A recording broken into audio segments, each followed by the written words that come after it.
He has always been the quiet heartbeat of Barnwood Builders, steady, humble, genuine to the core.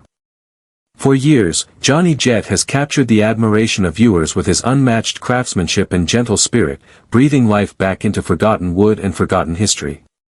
But behind that easy smile and calm nature is a life marked by hardship, resilience, and faith.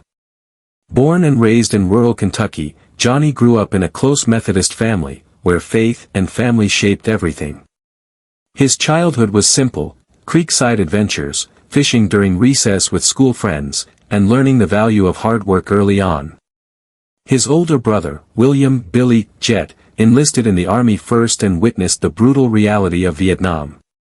When he returned, he begged their father to keep Johnny away from war and encourage college instead. Trying to follow that path, Johnny enrolled at Morehead State University, but school wasn't his world.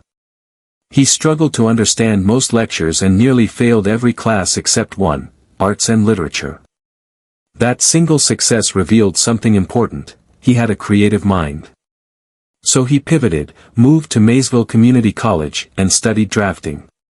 Soon after, he got hired as a draftsman for Cincinnati Milling Company. Then 1969 changed everything.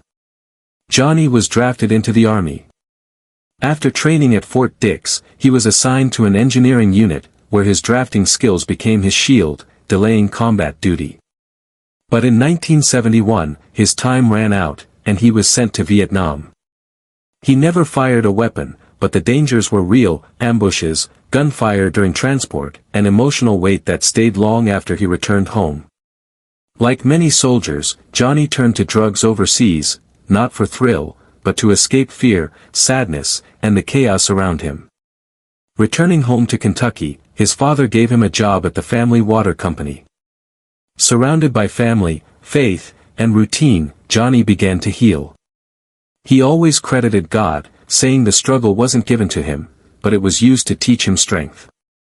Eventually, he began sharing his story with others battling addiction, offering them hope just as he had once needed it. Meanwhile, his brother Billy had started building and restoring old cabins. Inspired, Johnny followed. He found an old cabin but learned it was still occupied. When fate led the residents to move and the owner offered him the structure, Johnny and Billy dismantled it log by log and rebuilt it on the family farm. That cabin wasn't just a project, it was the beginning of Johnny's life's calling. Billy and Johnny worked side by side, bound by love for history, craftsmanship, and each other. Then tragedy struck. Billy passed away in 1995, leaving one last cabin unfinished. Devastated but determined, Johnny vowed to complete it. His best friend, Sherman Thompson, stepped in to help. Together, they finished Billy's final work, and unknowingly started a business. Johnny quit his job, dove into restoring pioneer-era structures, and began searching Kentucky for century-old cabins with Sherman. They salvaged every log and stacked them in what they called their boneyard. In 1996, destiny introduced itself. A young man named Mark Bowe showed up looking for historic cabin logs. Their first conversation became local legend. Johnny joked he was thinking of getting out of the business just as Mark was getting in. But instead of going separate ways, the three teamed up. By 1998, Johnny and Sherman joined Mark's new company, Antique Cabins and Barns. Johnny's skill, discipline, and machinery mastery made him a foundational pillar of the team. Years later, a film producer spotted their work and pitched a documentary. Festivals loved it. A TV pilot followed, but networks rejected it: too calm, too real, too honest for the drama-hungry era of American Chopper. Offers came to create fake fights, but Mark refused. And that decision changed everything. When DIY Network came along wanting authenticity, Barnwood Builders was born. The show didn't rely on conflict, it relied on skill, heart, and American history. By the time Johnny officially joined the TV cast in 2013, the team had already earned a reputation for impeccable craftsmanship, respect for heritage, and genuine friendship. Fans around the world grew to love Johnny, his calm humor, gentle faith, unmatched skill with heavy equipment, and unwavering work ethic. Johnny never played a character, he simply showed who he truly was. His favorite locations. The sweeping landscapes of the Four Corners region, a world so unlike his Appalachian home that it felt like discovering a new planet. His co-stars. More like family. They spent nights around his cabin, sharing meals, laughter, and memories. Sometimes, between filming seasons, Johnny would quietly start personal restoration projects, like an old chapel he discovered collapsing on itself. When the team heard what he was doing, they showed up to help. Cameras rolled, not staged, but capturing real friendship.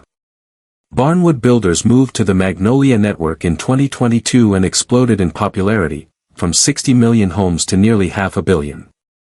Then came the shock. A rumor spread online that Johnny Jett had passed away. Fans panicked. Posts spread. Condolences poured in.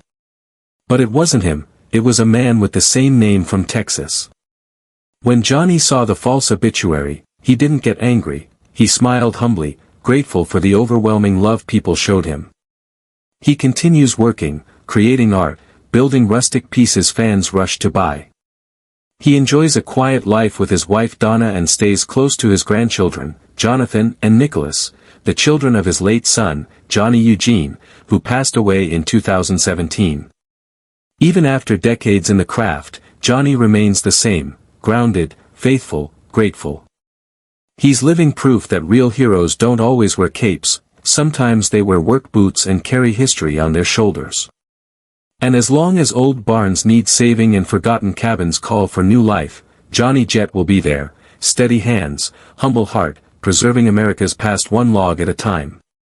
Because in his eyes, he's not famous, just blessed. And maybe, as he often says with a quiet grin, God has taken quite a liking to him.